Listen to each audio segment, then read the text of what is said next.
the upcoming election will have no effect on the war in Gaza. The United States will support Israel unconditionally, whether Kamala Harris is in the White House, Joe Biden is in the White House, or Donald Trump is in the White House.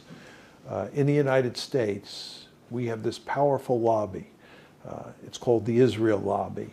It has awesome power over policymakers, especially when it comes to making policy with regard to Israel.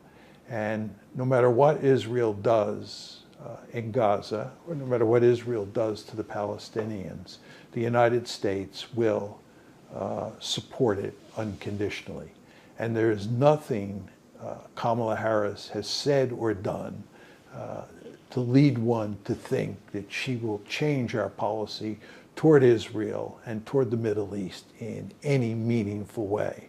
And of course, Trump has made it clear that he's going to continue to support Israel no matter what.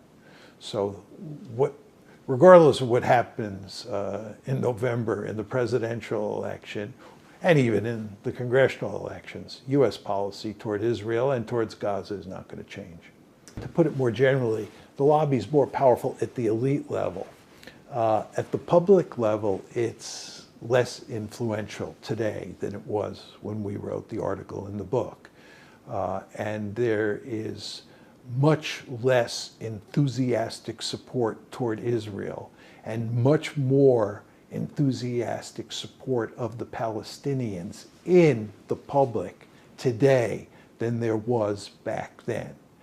So what you have today is something of a disjuncture between the public and the elites on the subject of Israel.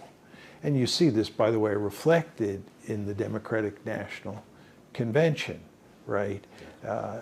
The leaders of the Democratic Party made sure that no person who was sympathetic to the Palestinians, be that person a Palestinian, an Arab American, or just a progressive Democrat, that no person of that sort would be able to speak at the convention, right? Nevertheless, if you looked at what happened at the convention, if you looked at who was there, there were a huge number of people, mainly outside the convention, although some were inside the convention, who were deeply committed to supporting the Palestinians and badly wanted someone to get up before the convention and speak on behalf of the Palestinians, to criticize what was going on or what is going on in Gaza. But the Democratic Party elites would not allow that to happen. So what you see here is evidence of that disjuncture between what's happening at the elite level, where policymakers and politicians remain firmly committed to Israel because the Israel lobby gives them no choice.